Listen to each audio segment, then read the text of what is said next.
네, 반갑습니다. 너하라 TV를 시청하고 계시는 애국 국민 여러분, 또 나라와 민족을 위해 깨어 기도하고 계시는 애국 성도 여러분, 지금부터 47번째 전광훈 목사님의 옥중서신을 여러분들에게 전해드리도록 하겠습니다. 오늘도 편지지에 이렇게 편지를 보내주셨습니다. 이 안에 담긴 A4용지 3장에 적힌 내용 그대로 여러분들에게 지금 전해드리도록 하겠습니다. 저를 감옥에 보내주신 주님께 찬양과 영광을 돌립니다. 저는 감옥에 와서 주님에 대한 첫사랑을 완전히 회복했습니다. 또 많은 동역자들과 성도들의 사랑을 받게 되어 감사할 뿐입니다. 또 그나마 우리 대한민국을 위해 고난받게 된 것을 생각하니 감사할 뿐입니다. 그러나 고린도후서 바울의 고난에 비하면 아직도 부끄러울 뿐입니다. 바울은 그의 자서전인 고린도후서에서 그리스도의 남은 고난을 육체에 채운다고 하시면서 주님을 위해 배고픔과 추위와 강의 위험과 동족의 위협과 자지 못함과 여러 번 옥에 갇힌 것과 사람들에게 배신당한 것과 40에 하나 감한 매를 맞고 또 로마의 원형 경기장에서 목베임으로 주님 품에 가게 되었습니다. 그리고 신약을 대표하는 사도로서의 삶을 살았던 것입니다. 감히 저는 할 말이 없습니다. 그러나 바울의 흉내 중에 흉내라도 낼 수 있게 되어 얼마나 감사한지요. 바울에 비하면 제가 있는 감옥은 천국입니다. 안에 계시는 분들도 너무 친절하게 잘해주십니다. 또 반찬은 3개나 나오고 필요한 것이 있으면 무엇이든지 주문하면 다 가져다 줍니다. 컵라면도 과일도 여러 종류의 과자도 영치금 50만 원만 있으면 천국입니다. 사도들을 생각하면 죄송할 뿐입니다. 나를 구속시킨 자들과 주사파를 생각하면 화도 날 때가 있지만 우리 예수님이 창조주로서 이 땅에 와 쓰레기 벌레만도 못한 헤롯에게 핍박을 받아 애굽으로 간 것을 생각해 보았습니다. 짐승만도 못한 로마의 황제들과 본디오 빌라도에게 재판을 받은 것을 생각하면서 아직도 제가 가야 할 고난은 멀은 것 같습니다. 저와 같은 이런 적은 고난에도 주님은 성령을 통하여 한량없는 위로를 부어 주시니 무엇이라 감사드릴 수가 없습니다. 역시 신앙은 고난을 먹고 크는 것 같습니다. 주님을 위한 고난은 돈 주고도 사야 할 것 같습니다. 저는 너무 감사할 뿐인데 우리 조국 대한민국과 한국교회가 걱정입니다. 중국 바이러스를 통해 볼 때 하나님의 우주적 심판이 시작되지 않았나 염려가 됩니다. 아직도 세계는 깨닫지 못하고 하나님께 돌아오지 않고 있습니다. 중국 우한 바이러스보다 몇 배 더 센 바이러스가 온다면 인구의 90%가 죽는 것도 있을 수 있다고 보여집니다.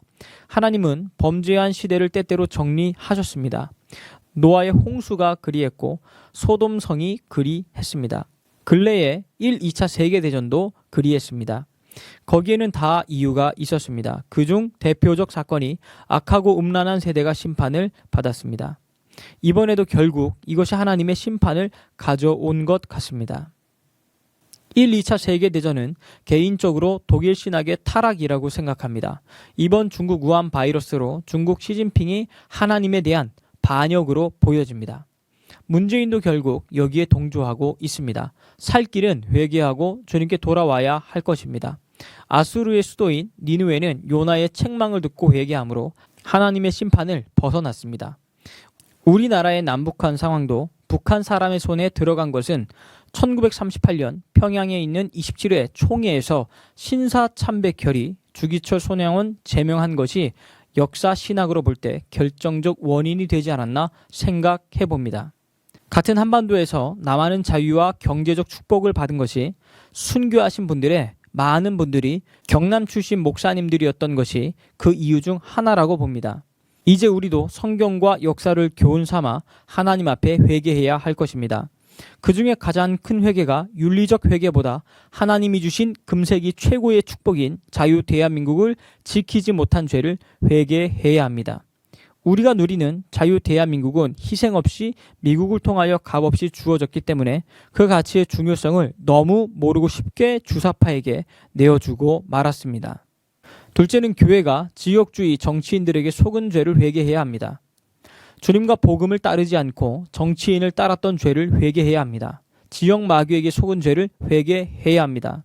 셋째는 WCC, WEA를 비롯한 잘못된 신학에 빠진 죄를 회개해야 할 것입니다. 넷째, 주님보다 복음보다 세상을 사랑한 죄를 회개해야 합니다. 다섯째, 동성애, 이슬람, 차별 금지를 받아들인 죄를 회개해야 합니다. 여섯째, 한국 교회가 지상제일주의, 번영신학에 빠진 죄를 회개해야 합니다. 목회자들이 주님과 하늘나라보다 세상의 명예, 권력, 돈에 빠진 죄를 회개해야 합니다. 일곱째, 자녀들을 가르치지 못한 죄를 회개해야 합니다. 자녀들이 전교조에게 무엇을 배우는지, 세상에서 무엇을 하는지 너무 바빠서 성경적으로 가르치지 못한 죄를 회개해야 합니다. 여덟째, 지도자들을 가르치지 못한 죄를 회개해야 합니다. 마지막으로 윤리적 죄, 로마서 1장에 나오는 모든 죄의 죄목을 따라 회개해야 합니다. 진정한 그리스도의 몸된 교회를 회복해야 합니다. 우리 민족은 시대마다 하나님의 많은 징계를 받았습니다. 36년 일제의 식민지와 6.25 그리고 끝없는 북한의 도발부터 경고를 받았습니다. 이제 모두 다 하나님 앞에 옷을 찢고 죄를 뿌리며 회개해야 할 것입니다. 특히 4.15 총선을 앞두고 우리 한국 교회는 깊은 회개에 돌입해야 합니다. 예수님처럼 저들이 무슨 짓을 하는지 본인들이 모르고 있습니다. 우리는 4.15 총선 전까지 3일씩 개인적으로 금식을 선포하고 기도하며 회개합시다. 우리 하나님께서 뜻을 돌이켜 예수한국 복음 통일을 이루어 주실 것입니다. 한기총 대표회장 전광훈 목사 드림. 이로써 47번째 전광훈 목사님의 옥중서신을 마치도록 하겠습니다. 시청해 주셔서 대단히 감사합니다.